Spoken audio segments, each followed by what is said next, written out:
If you live in the Baltics, then you've probably heard of the megaproject known as Rail Baltica by now.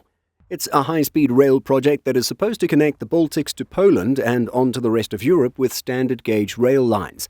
Not only will it enhance passenger travel and the movement of cargo, but it could also play a critical role in defending the three Baltic nations and deterring hostile action. Let's take a closer look at the project and why this is the case. Since the early and mid-1990s, there have been ambitions to connect the Baltics to the rest of Europe's rail network. You see, the three Baltic nations, occupied by the Soviet Union for decades, use a different track gauge than most other European nations, which use the standard gauge of 1435 mm. Broad gauge, which has a spacing of 1520 mm, is also known as Russian gauge and is the dominant track gauge across former Soviet Union countries: CIS states, Baltic states, Georgia, Ukraine, and Mongolia. With the Baltics having these different rail lines, connectivity to the rest of Europe is tricky. As explained by the Wall Street Journal, freight or passengers traveling by rail from the Baltics must transfer to different trains once reaching Lithuania if they wish to continue onwards to Poland. The transfer of passengers takes place at the Moskva rail station, located on the territory of Lithuania in its southern region. Conversely, anything traveling northeast to the rest of Lithuania and onwards to Latvia and Estonia will need to transfer to the different gauge as well. But again, the dream of having something like Rail Baltica has been around for a while. In 2001, a cooperation agreement was signed by Estonian, Latvian and Lithuanian transport ministers, and the project has progressed really slowly since then. Many agreements were made and studies conducted during the early 2000s and 2010s, but it was only in 2019 that the first design contract for the Rail Baltica main line was signed. Sadly, this would take place just before the pandemic, and the global health crisis would disrupt any progress and momentum Rail Baltica had developed.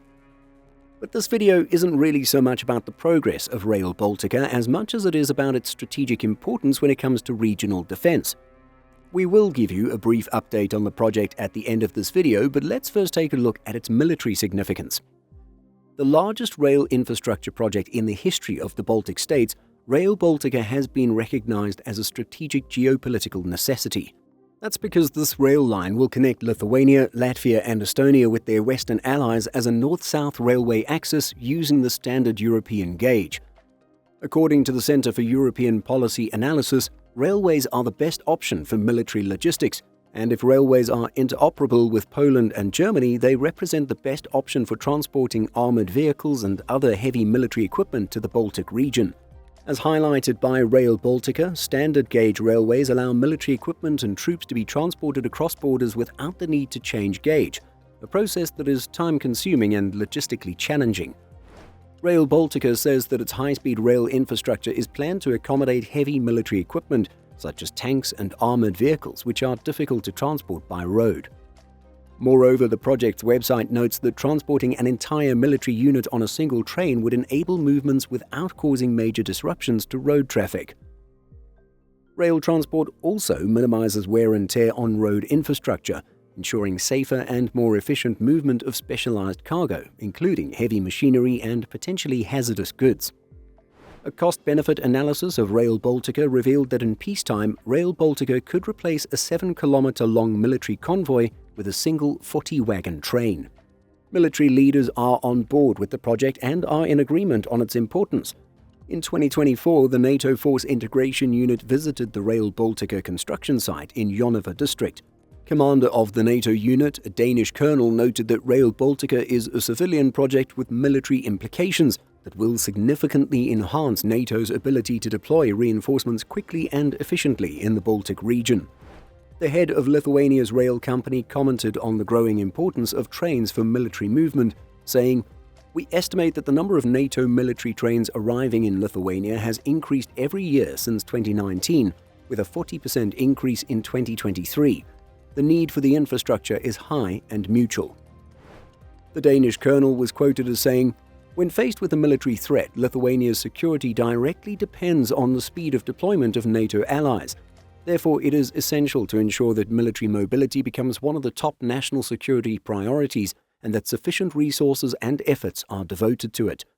It should be emphasized that military mobility serves primarily as a deterrent. However, the benefits derived from it, in the form of a well-developed national transport infrastructure, are for the benefit of society as a whole.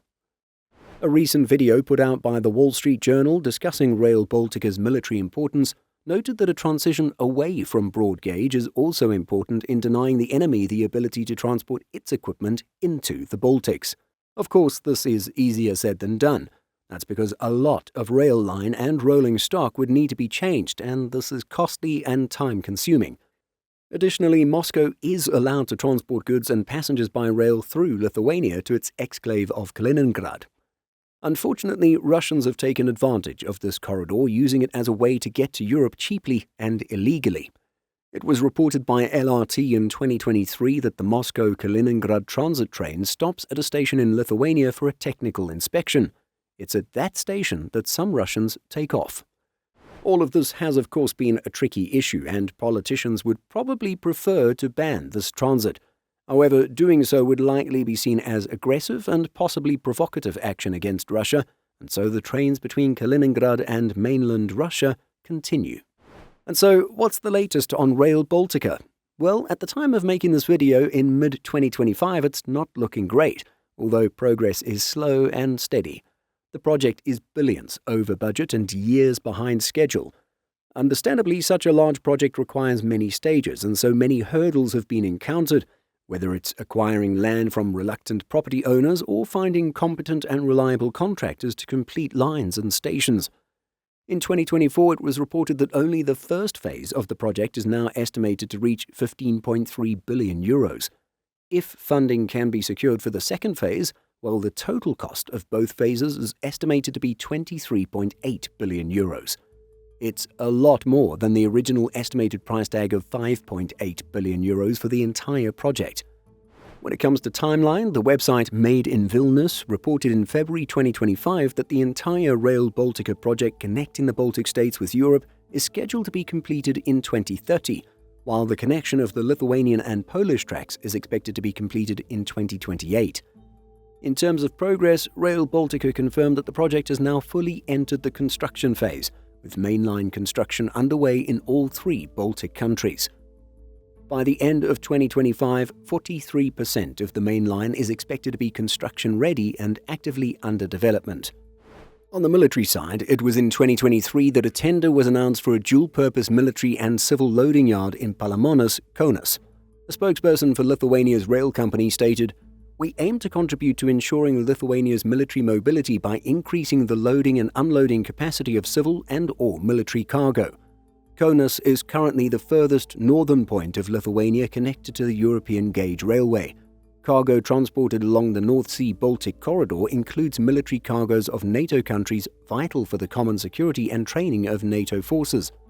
By implementing this project and increasing the loading capacity, we will create additional benefits for the country's businesses."